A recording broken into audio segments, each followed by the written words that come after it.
Transição. 146. É fatal o instante da morte? Com exceção do suicídio, todos os casos de desencarnação são determinados previamente pelas forças espirituais que orientam a atividade do homem sobre a Terra. Então, os momentos nossos aqui na Terra têm toda uma gerência. Não é tão ao léu quanto a gente pensa e, logicamente, que eles esperam que a gente venha fazer um pouco mais pelo bem, pela nossa espiritualização, pelo nosso crescimento espiritual, mas tudo tem seus prós e seus contras. Então, exceto o suicídio, todos os casos de desencarnação são mais ou menos determinados. Esclarecendo-vos quanto a essa exceção, devemos considerar que, se o homem é escravo das condições externas da sua vida no orbe, é livre no mundo íntimo. Razão por quê? Trazendo do seu mapa de provas a tentação de desertar da vida expiatória e retificadora, contrai um débito penoso aquele que se arruína desmantelando as próprias energias. Então, se você tem, dentro do seu mapa kármico, passar por determinadas dores, determinados sofrimentos, determinados caminhos, siga firme e convicto até o fim, e as coisas então irão acontecendo para que você se melhore, para que você se aperfeiçoe. A educação e a iluminação do íntimo constituem o amor ao santuário de Deus em nossa alma. Quem as realiza em si, na profundeza da liberdade interior, pode modificar o determinismo das condições materiais de sua existência, alcançando-a para a luz e para o bem. Então, nós temos aqui que buscar a nossa iluminação. E para isso passamos por uma série de situações inerentes à condição nossa interior, aquilo que nós carregamos conosco. Mas, então, todo o determinismo da vida nas condições que nós passamos, à medida que a gente vai fazendo o bem, ele pode se ajustando, pode se modificando. Então, nós temos um destino, temos um karma, mas isso não é fixo. Por isso que a doutrina espírita troca a palavra karma por causa e efeito. Que o karma você tem que passar por uma situação. E a causa e efeito, conforme você vai se ajustando à lei, vai se redimindo dos seus erros, vai buscando fazer o bem, aí você vai crescendo e nessa balança de faz o bem e deixa de fazer o bem, você acaba crescendo espiritualmente. Então, esse é o nosso objetivo. Os que eliminam, contudo, as suas energias próprias, atentam contra a luz divina que palpita em si mesmo. Daí, o complexo de suas dívidas dolorosas. Precisamos, então, ficar atentos para entender que todos nós temos um compromisso, todos nós temos objetivos e, diante desses objetivos, diante desses compromissos, nós vamos passando por coisas boas, por coisas ruins, até alcançarmos a plenitude do nosso ser. Por isso, é de grande importância para nós agirmos com discernimento, com segurança e com confiança nos objetivos superiores que devemos empreender aqui, mesmo que nossa caminhada seja dolorosa. E existem ainda os suicídios lentos e gradativos, provocados pela ambição ou pela inércia, pelo abuso ou pela inconsideração, tão perigosos para a vida da alma quanto os que se observam de modo espetacular entre as lutas do mundo. Então, existem vários níveis de suicídio. Existe aquele que a pessoa dá o fim à vida de uma vez só. E existe aquele que lentamente a pessoa vai criando problemas,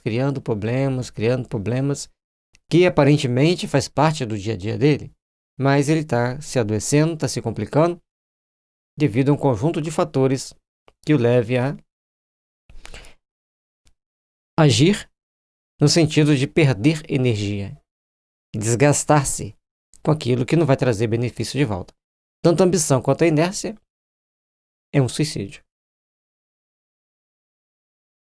É uma forma de suicídio lento.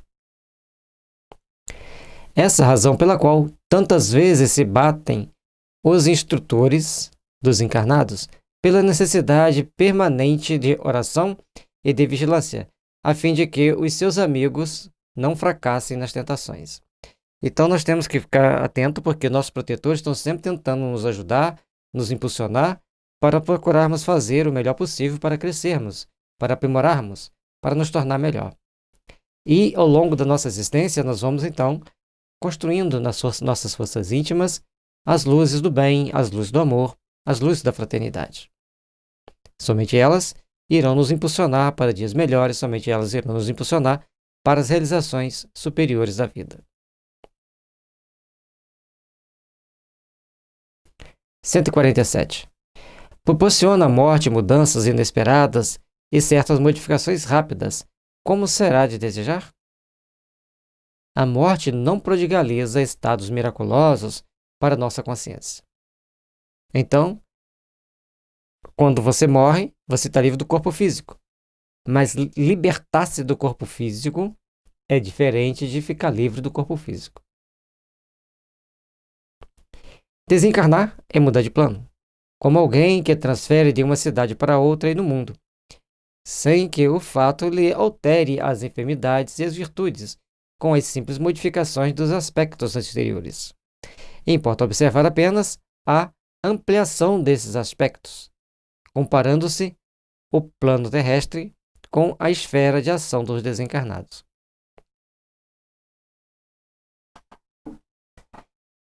Quando você deixa o corpo físico, você não consegue mais monitorar seu corpo físico, você vai para o plano espiritual. Mas a sua mudança íntima ainda não se realizou. Você ainda não se planificou no mundo espiritual. Então você vai para estar lá com as suas mesmas tendências, com as suas mesmas dúvidas, com as suas mesmas crenças. Até que você se desligue do corpo material e comece a entender a plenitude do mundo espiritual.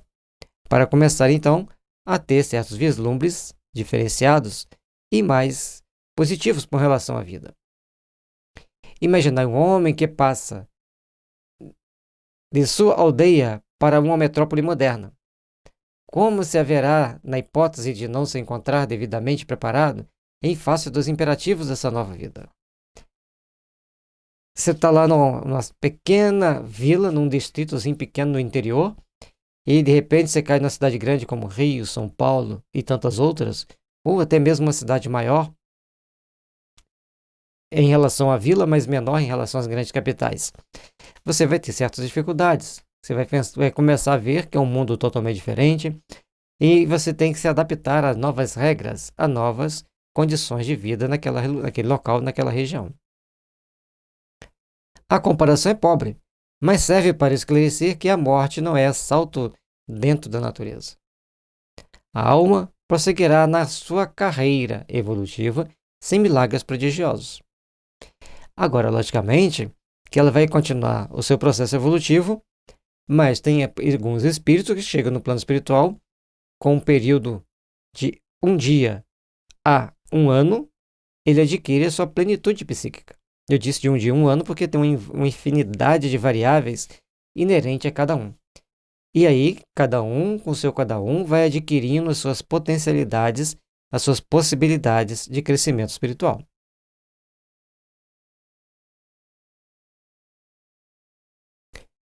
Os dois planos visível e invisível se interpenetram no mundo e, se a criatura humana é incapaz de perceber o plano da vida imaterial, é que o seu sensório está habilitado somente a certas percepções, sem que lhe seja possível, por enquanto, ultrapassar a janela estreita dos 5 sentidos. Os dois planos estão juntos. O plano físico e o plano espiritual, eles se interpenetram, mas nós temos uma limitação aos 5 sentidos para não percebermos plenamente os espíritos que estão à nossa volta. Por questões óbvias.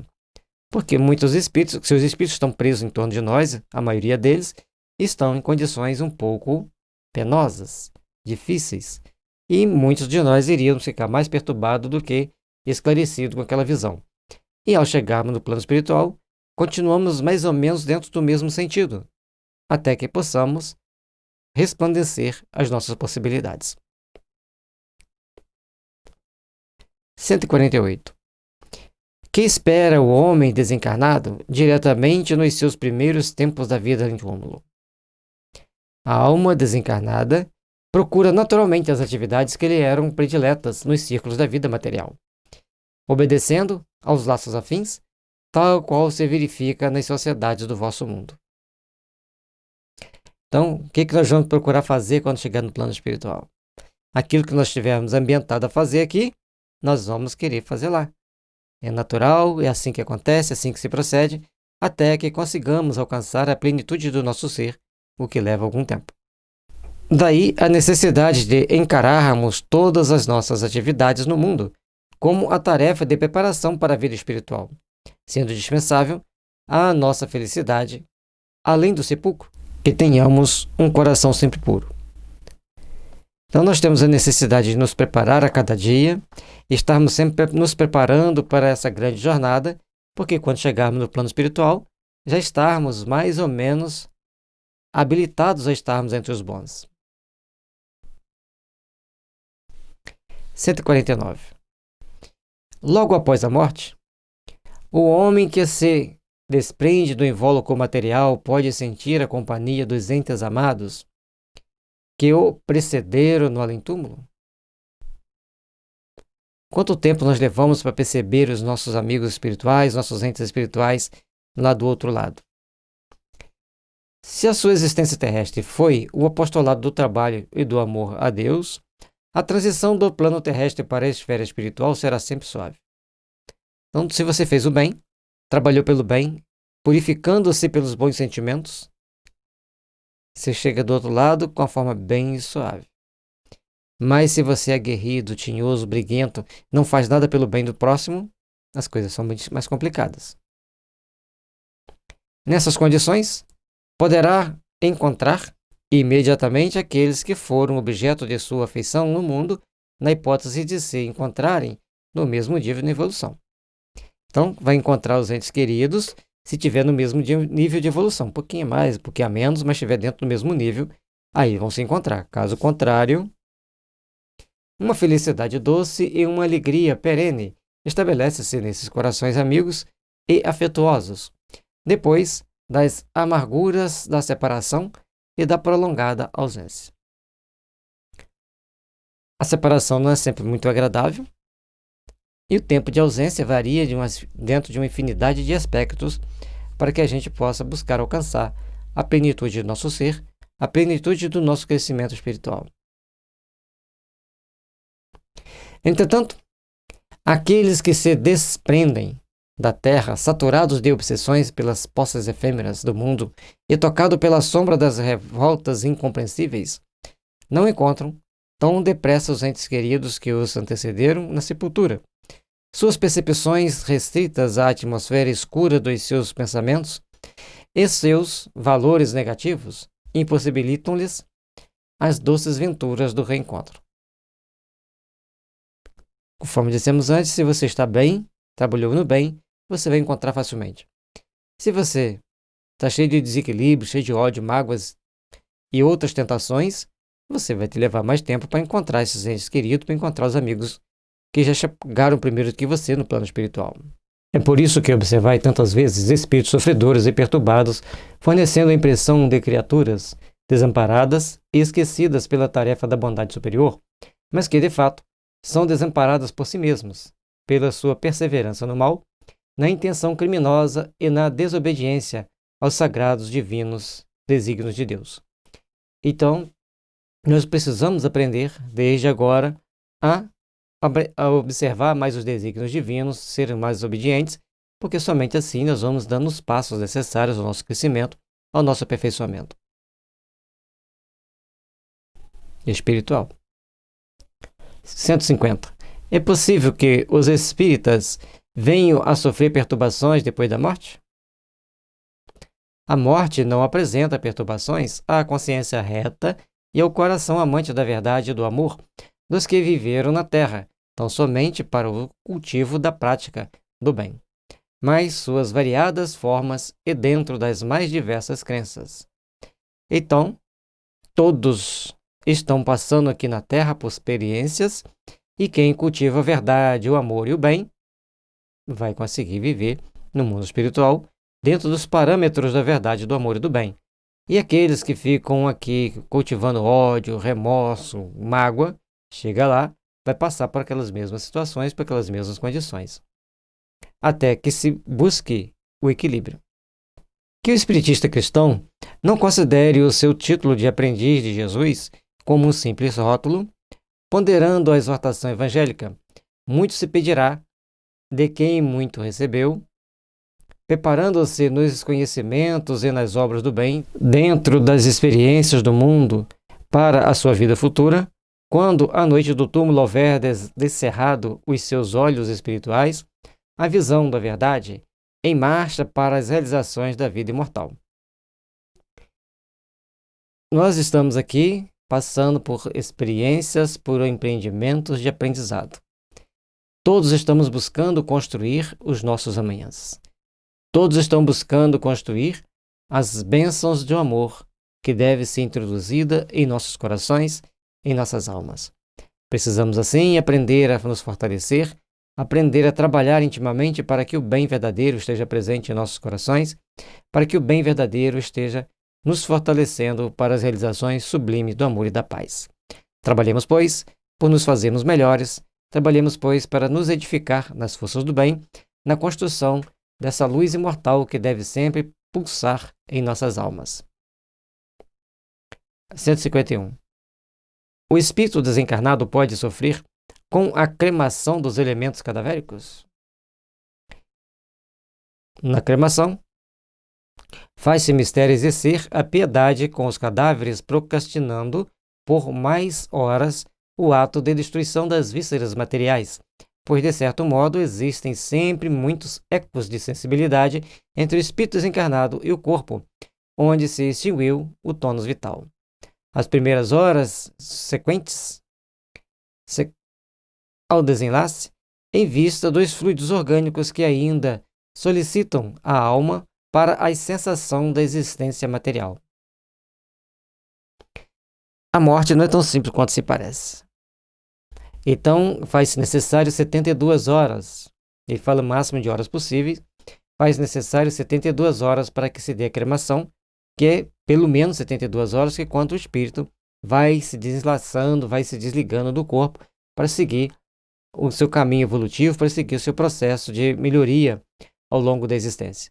Todos nós, então, precisamos treinar, é bom entender isso, a sermos melhores, treinar a viver melhor, para procurarmos construir e edificar o bem aqui nessa existência, para chegar lá e já podermos nos distanciar mais habilmente do corpo físico, para que, se formos queimados ou se formos enterrados, não sofrermos o impacto da destruição inicial do corpo físico. 152. A morte violenta proporciona aos desencarnados sensações diversas da chamada morte natural? A desencarnação por acidentes, os casos fulminantes de desprendimento proporcionam sensações muito dolorosas à alma desencarnada, em vista da situação de surpresa ante os acontecimentos supremos e irremediáveis. Quase sempre, em tais circunstâncias, a criatura não se encontra devidamente preparada e o imprevisto da situação lhe trazem emoções amargas e terríveis. Cada um vivencia em seu coração as consequências dos seus atos. Cada um vivencia em sua alma atitudes e ações compatíveis com aquilo que ele viveu aqui na Terra. E assim, mesmo nesses momentos difíceis, os protetores têm jeito de criar uma situação menos dolorosa possível, dentro das condições que a pessoa tiver apresentado aqui. Então, aqueles que não fizeram jus a uma ajuda especial passam por todos os trâmites do desespero, do susto e da dor.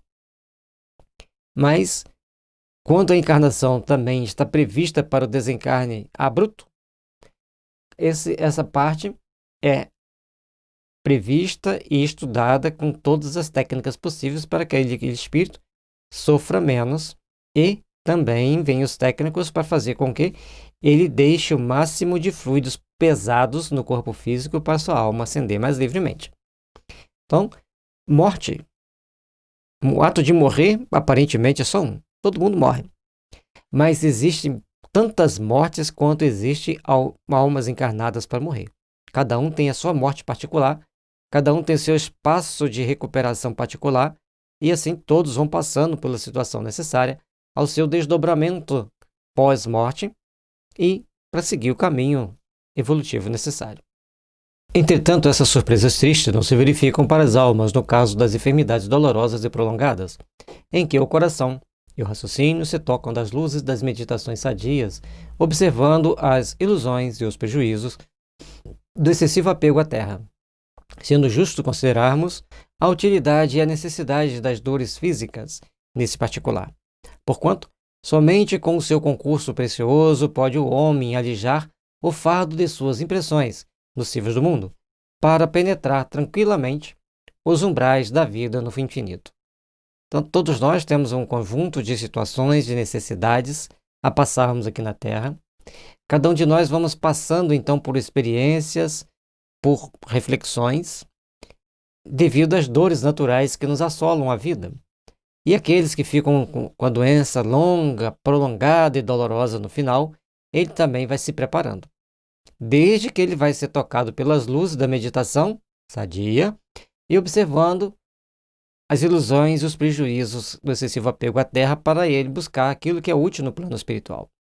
Então, é esse momento que vai fazer a diferença para cada um de se alijar do que ele mal.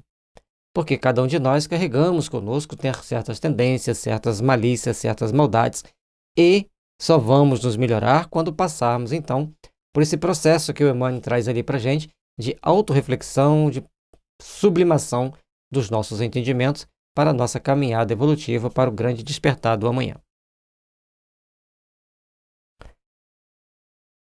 153. Se a hora da morte não houver chegado, poderá o homem perecer sobre os perigos que o ameaçam? Nos aspectos externos da vida, e desde que o espírito encarnado proceda de conformidade com os ditames da consciência retilínea e do coração bem-intencionado, sem a incorporação dos precipitados e sem o egoísmo dos ambiciosos, toda e qualquer defesa do homem reside em Deus. Então, se nós estivermos centrados nas coisas superiores da alma, nos valores sublimes do espírito, não pereceremos fora de hora. Caminharemos tranquilamente, iremos passando de etapa por etapa com toda a segurança necessária e possível. Mas o egoísmo, a ambição e tantas outras atitudes que nos levam a precipitados caminhos e perigosos situações acabam nos levando para um ponto de dor e sofrimento. 154. Quais as primeiras impressões dos que desencarnam por suicídio? A primeira decepção que os aguarda é a realidade da vida que se não extingue com as transições da morte do corpo físico. Vida essa agravada por tormentos pavorosos, em virtude da sua decisão tocada de suprema rebeldia. A doutrina espírita tem, normalmente, a característica de colocar o suicídio de uma forma muito dura, muito firme, que leva o espírito a passar por grandes sofrimentos. Mas nós temos que lembrar que em determinados países, em determinadas culturas, como o Japão, por exemplo, e tem outros países que têm isso, o suicídio é uma questão de honra. Certamente que vai ser visto por uma outra atitude, e não é um suicídio qualquer. É um suicídio muitas das vezes doloroso. Então nós temos que prestar muita atenção, tomar muito cuidado com determinadas atitudes que a gente toma, até mesmo mental, para que a gente não caia em determinadas situações desnecessárias. Suicidas há que continuam experimentando os padecimentos físicos da última hora terrestre em seu corpo somático, indefinidamente, anos a fio.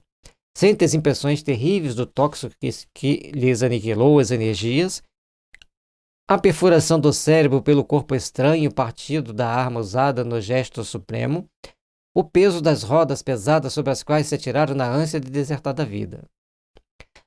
A passagem das águas silenciosas e tristes sobre os seus despojos, onde procuraram o envolvido criminoso pelas suas tarefas no mundo. E, comumente, a pior emoção do suicida é a de acompanhar, minuto a minuto, o processo da decomposição do corpo, abandonado no seio da terra, verminado e apodrecido. Então, cada situação é uma. Cada suicida vai chegar no plano espiritual, vai deparar com uma condição. Cada um deles vão passar por um processo de reflexão, de dor e de sofrimento, tal qual estivesse aqui na vida. Por isso a importância de nós preservarmos a vida, mantermos a integridade da nossa vida e procurarmos a sublimação da nossa vida. E não existe duas mortes iguais, não existe dois suicídios iguais, porque as consciências são diferentes. Oremos pelos suicidas. Não vamos condenar quem já suicidou. Vamos tomar todas as nossas atitudes para prevenir e proteger aqueles que ainda não suicidaram e orarmos também, logicamente, por quem suicidou. Lembrando, sempre falo, quando falo em suicídio, vamos falar sobre isso, que o remédio ouro metálico é um remédio da homeopatia que tem mais tendência a suicida e é aquele que mais suicida, porque quando ele vai para o suicídio, ele vai para o suicídio. Não vai tentar suicidar, ele vai suicidar. Então, isso é importante nós entendermos, observarmos, para termos as devidas condições de agir com a segurança necessária no nosso processo de evolução e de melhoria. De todos os desvios da vida humana, o suicídio é talvez o maior deles, pela sua característica de falso heroísmo, de negação absoluta da lei de amor e de suprema rebeldia à vontade de Deus, cuja justiça nunca se fez sentir, junto aos homens, sem a luz da misericórdia. Por isso, esse aqui então a síntese do que se deve entender do suicídio. Nós temos que agir de forma compatível com a nossa existência, compatível com o nosso jeito de ser, para buscarmos nos melhorar, para buscarmos nos aperfeiçoar na conquista e na melhora que todos nós devemos empreender ao longo da nossa existência para sermos melhores, para estarmos melhores no plano espiritual. Por isso, a necessidade de superarmos as adversidades aqui e suportarmos também. 155. O receio da morte revela a falta de evolução espiritual? Nesse sentido, não podemos generalizar semelhante definição. No que se refere a esses receios, somos obrigados a reconhecer muitas vezes as razões aduzidas pelo amor, sempre sublime, na sua manifestação espiritual. O sentimento da morte, do medo da morte ou o prazer da morte, são duas coisas distintas, aparentemente mórbidas, mas todas duas definem um estado anômalo, porque nós devemos preservar a vida com naturalidade e saber que esse momento chega. Então, não temos que generalizar a questão de ter medo da morte com falta de evolução, mas sim a vontade de continuar a viver, a vontade de continuar reparando seus erros e lutando para estimular-se a si mesmo, para se melhorar, para se fazer-se crescer, na busca excelsa desse amor infinito que deve existir em nós. Nós temos que procurar, então, a ver o momento da morte com naturalidade. Por mais difícil que seja, por mais constrangedor que seja, nós temos que ver com naturalidade. E quanto mais amor nós temos à vida, mais nós queremos viver. E talvez mais consigamos viver. A longevidade sempre deve ser marcada por um conjunto de fatores. Cuidar da alimentação, cuidar do sono, cuidar daquilo que se fala, daquilo que se vê, daquilo que se pensa. E assim nós vamos crescendo, vamos nos aprimorando e vamos nos aperfeiçoando. Todavia, não é justo que o crente sincero se encha de pavores ante a ideia da sua passagem para o plano invisível aos olhos humanos, sendo oportuno o conselho de uma preparação permanente do homem para a vida nova que a morte lhe apresentará. Então, todos os instantes nós temos que estar nos preparando, fazendo reflexões, procurando entender as situações que estão acontecendo conosco, porque somente assim nós vamos buscar ampliar o nosso entendimento, ampliar nossa capacidade de percepção e assim buscarmos sermos melhores, estarmos nos aperfeiçoando para essa grande viagem íntima para dentro de nós mesmos. Como estaríamos hoje se desencarnássemos daqui 1 hora ou amanhã? Então, esse preparo constante, essa meditação constante de como será esse amanhã, vai fazer uma diferença para cada um de nós dentro do nosso processo de evolução e de crescimento espiritual. 156. Os espíritos, logo após a sua desencarnação, ficam satisfeitos pela possibilidade de se comunicarem conosco? De um modo geral, muito reduzido é o número das criaturas humanas que se preparam para as emoções da morte. No desenvolvimento dos seus trabalhos comuns na Terra, e frequentemente, as meditações da enfermidade não bastam para uma situação de perfeita tranquilidade nos primeiros tempos de além-túmulo. Cada um de nós, então, estaremos passando por situações, passando por condições que vão marcar para a nossa vida, que vão estabelecer padrões para a nossa existência. Somente assim vamos começar a construir, começar a nos fortalecer para a verdadeira edificação do amor que deve estar sempre presente em nossas vidas. A busca dessa construção íntima, a busca por esse refazimento íntimo é que vai fazer com que cresçamos, com que nos aprimoremos e podermos então ascender ao plano espiritual na busca de melhorias, de aperfeiçoamentos e de condições de merecer estar numa condição melhor. Ou a condição de que conquistamos de estar em uma condição melhor. E ao estarmos lá bem, podemos passar a mensagem. Lembrando que passar a mensagem para do plano espiritual para o plano físico requer do espírito uma série de preparação e muitas das vezes ele tem que estar, ou na maioria das vezes, ele vai estar acompanhado do seu protetor, do seu mentor e do mentor do médium que tem capacidade de sustentar essa comunicação. Não é simples, é bem delicado, é bem complexo.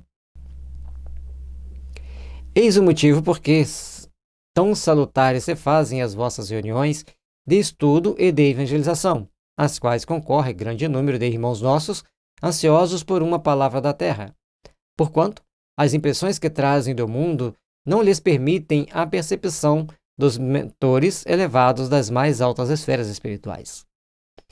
Quando vamos fazer um estudo sobre a doutrina espírita, estudo sobre mediunidade, os estudos do mundo espiritual em si, levam muitos espíritos a fazerem reflexões. Se tem 10 pessoas encarnadas naquela sala, pode ter 100 desencarnados. Por isso a importância dos estudos de evangelização, das reuniões públicas, sempre voltadas para o alerta das nossas necessidades da percepção espiritual superior. 157. Os espíritos encarnados podem ouvir-nos e ver-nos quando querem? Como procedem para realizar semelhante desejo? Isso é possível não quando querem, mas quando o mereçam. Para eles virem até nós, eles têm que ter uma condição especial. Mesmo porque existem espíritos culpados que somente muitos anos após o desprendimento do mundo conseguem a permissão de ouvir a palavra amiga e confortadora de seus irmãos ou entes amados da terra, a fim de se orientarem no labirinto dos sofrimentos expiatórios. Então, tem que ter um grau de percepção, um grau de entendimento, um grau de maturidade espiritual para poder conseguir alcançar essa condição de adentrar a uma casa espírita para receber as mensagens de quem está fazendo a palestra ou de passar uma mensagem para ser esclarecido ou simplesmente para confortar aqueles que estão do lado de cá. São várias situações que envolvem tudo isso para que a gente possa conquistar as bênçãos do amor e da paz. O comparecimento de uma entidade recém-desencarnada às reuniões do Evangelho já significa uma bênção de Deus para o seu coração desiludido, porquanto essa circunstância se faz acompanhar de mais elevados benefícios para a sua vida interior. E para que ele possa chegar àquela reunião, ele tem que estar com um ponto de equilíbrio. E quando ele pode chegar ali dentro, ele tem um benefício dos mais elevados possíveis para a sua condição íntima. E aí a gente lembra que Yakov diz que recuperar um espírito no Brasil pode levar 3 meses, enquanto esse mesmo espírito, para ser recuperado em outros países, levaria até 6 anos. Valorizemos as reuniões mediúnicas, valorizemos as reuniões espíritas e procuremos, dentro desse sentimento de amor, conquistar a paz e a harmonia em nossos corações.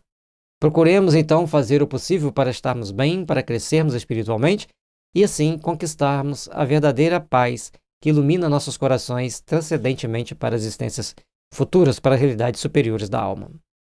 Quando ao processo do seu contato convosco, precisamos considerar que os seres do além-túmulo, em sua generalidade, para se comunicarem nos ambientes do mundo, adaptam-se ao vosso modo de ser, condicionando suas faculdades à vossa situação fluídica na Terra, razão pela qual, nesses instantes, na forma comum, possuem a vossa capacidade sensorial, restringindo as suas vibrações de modo a se acomodarem de novo no ambiente terrestre. Então, nessa comunicação não é simplesmente o espírito chega ali e se comunica. Ele começa a ter uma conformidade psíquica condizente com a nossa conformidade fisiopsíquica, porque nós temos a parte física e temos a parte psíquica do nosso espírito encarnado preso ao nosso corpo. Nós somos um espírito preso ao corpo. Então, essas conformidades, corpo físico e corpo espiritual, nossa entrelaçada, vai entrelaçar esse espírito, dando a ele condições de vivenciar, de sentir e procurar, então, com isso, sublimar seus sentimentos, suas percepções, de acordo com o meio onde ele estiver. Se o meio for hostil, se o meio for agressivo, ao invés de sublimar as sensações, vai adensá-las. 158. Se uma criatura desencarna, deixando inimigos na Terra, é possível que continuem perseguindo o seu desafeto dentro da situação de invisibilidade? Isto é possível e quase geral. No capítulo das relações terrestres, porque se o amor é o laço que reúne as almas nas alegrias da liberdade, o ódio é o gema dos forçados que os prendem reciprocamente no cárcere da desventura. Precisamos então entender por dois aspectos importantes. Se nós já aprendemos a nos desprender desses espíritos, já aprendemos a amar e sentir mais amor uns pelos outros, nós estaremos livres para alcançar patamares superiores da nossa evolução. Por outro lado, se ficarmos presos ao ódio, à mágoa, à raiva, depois de desencarnado, muitas das vezes poderemos nos aglutinar a esses espíritos, criando condições perigosas para as duas almas. Por isso, a importância do perdão, a importância do amor, a importância da misericórdia entre nós. E principalmente da compreensão, porque quando a gente compreende, mesmo que a gente não ame, a gente já não desfere aqueles sentimentos perigosos como dardos venenosos na direção do outro. Faremos, pois, o possível para nos melhorar, façamos, pois, o possível para nos elevar espiritualmente. Então, aqui nesse tópico, nós temos que prestar muita atenção no que o Emmanuel vai nos dizer. Vejamos. Se alguém partiu odiando, e se no mundo o desafeto fez questão de cultivar os germes de antipatia e das lembranças cruéis, é mais que natural que, no plano invisível, perseverem os elementos da aversão e da vindita implacáveis, em obediência às leis de reciprocidade, depreendendo-se daí a necessidade do perdão com o inteiro esquecimento do mal, a fim de que a fraternidade pura se manifeste através da oração e da vigilância, convertendo o ódio em amor e piedade, com os exemplos mais santos no Evangelho de Jesus. Então nós precisamos cultivar melhores sentimentos, cultivar melhor os nossos ideais e fazer com que procuremos nos elevar o pensamento a Deus, procuremos trabalhar nosso coração para a verdadeira valorização dos nossos sentimentos. Faz necessário encontrar em nós caminhos de reciprocidade, caminhos de amor, caminhos de paz, para alcançarmos a plenitude do nosso ser. Trabalhemos, pois, por nos melhorarmos, trabalhemos, pois, por nos fazermos melhores, dentro das condições que precisamos para encontrar a verdadeira paz ao longo da nossa existência. 159. No caso das perseguições dos inimigos espirituais, a ação deles se realiza sem o conhecimento dos nossos guias amorosos e esclarecidos? As chamadas atuações do plano invisível, de qualquer natureza, não se verificam à revelia de Jesus e de seus prepostos, mentores do homem da sua jornada de experiência para o conhecimento e para a luz. Se tem o conhecimento deles, nós temos uma forte ligação que os atrai, por isso é permitido. Portanto, nós temos que melhorar nossos sentimentos. Nós temos que melhorar nossas condições. E ao melhorar nossos conhecimentos e condições, nós começamos então a nos despertar para as realizações maiores, nos despertar para conquistas maiores. As perseguições de um inimigo invisível têm um limite e não afetam o seu objetivo senão na pauta da sua necessidade própria. Porquanto, sob os olhos amoráveis dos vossos guias do plano superior, todos esses movimentos têm uma finalidade sagrada, como a de ensinar-vos a fortaleza moral, a tolerância e a paciência, a conformação nos mais sagrados imperativos da fraternidade e do bem. Então nós temos que começar a treinar nossos bons sentimentos, nossos bons ideais, para nos fazermos cada vez melhores, cada vez mais aptos na construção do bem, cada vez mais aptos na construção de um mundo melhor para todos nós. Façamos, pois, o melhor para que o melhor sempre venha ao nosso alcance. Procuremos, pois, agir nas forças do bem, para que as forças do bem estejam sempre agindo em nossos corações, elevando-nos, direcionando-nos para as realizações superiores da alma. 160. Os espíritos encarnados se dividem igualmente nas esferas mais próximas da Terra em seres femininos e masculinos? Nas esferas mais próximas do planeta, as almas desencarnadas conservam as características que lhes eram mais agradáveis nas atividades da existência material, considerando-se que algumas... E aí nós temos que prestar atenção, porque na esfera aqui do mundo material, nas proximidades do mundo material, estaremos sempre agindo de concordância com a Terra. E o Emmanuel não disse que seriam homens ou seriam mulheres, ou masculino e feminino. Nas escritas são mais agradáveis. Que perambulam no mundo como uma veste orgânica imposta pela circunstância da tarefa a realizar junto às criaturas terrenas. Retomam as suas condições anteriores à reencarnação. Então, esquecidas, se bem souberam cumprir os seus deveres no plano das dores e das dificuldades materiais. E cada um desses espíritos, quando chegam no plano espiritual, ainda se estão na crosta da Terra, estão ainda pegados às suas sensações e emoções, e aí são impostas a eles, basicamente, aquilo que eles tinham aqui, eles continuam vivenciando lá, continuam pensando, agindo, fazendo as coisas do mesmo jeito, tendo as mesmas angústias, as mesmas dores, os mesmos sofrimentos. Então, eles vão se enriquecendo de valores para crescer espiritualmente, ou aqueles que não quiseram que enquanto encarnado e continuam não querendo quando desencarnado, se agrupam em organizações, tipo cidades, no mundo espiritual, compatíveis com as suas tendências, e sofrem ou gozam as suas tendências. Por isso, nós temos que saber viver bem as nossas dificuldades aqui na Terra, para estarmos no plano espiritual livre de sensações e emoções que não são compatíveis com o espírito de luz, com o espírito evoluído. E se lá não é compatível, muito menos aqui, trabalhemos então para nos fazermos melhores, para nos edificar dentro das forças do bem.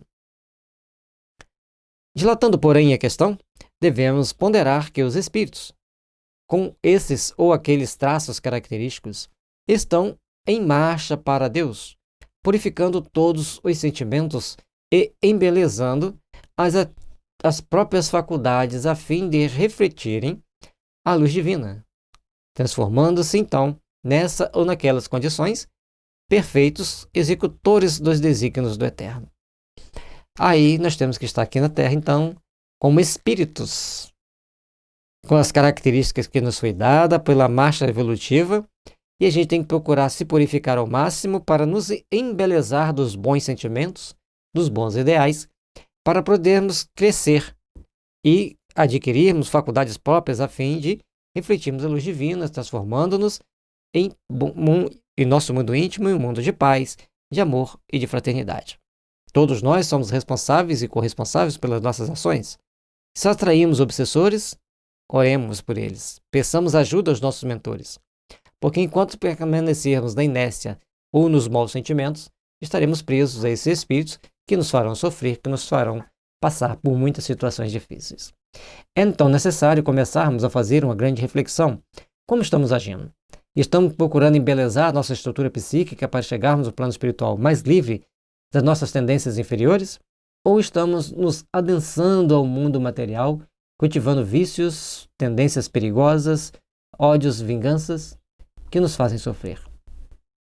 O caminhar desse momento pede-nos perdão, misericórdia, compaixão e o desenvolvimento do sentimento da paz em nossas almas. E assim, aguardamos você no próximo capítulo deste livro singular, O Consolador, que é como se fosse um complemento do Livro dos Espíritos, como se fosse, trazendo para nós informações adicionais e importantes em forma de pergunta e resposta, para nós nos engrandecermos e nos melhorarmos cada vez mais como espírito imortal que somos.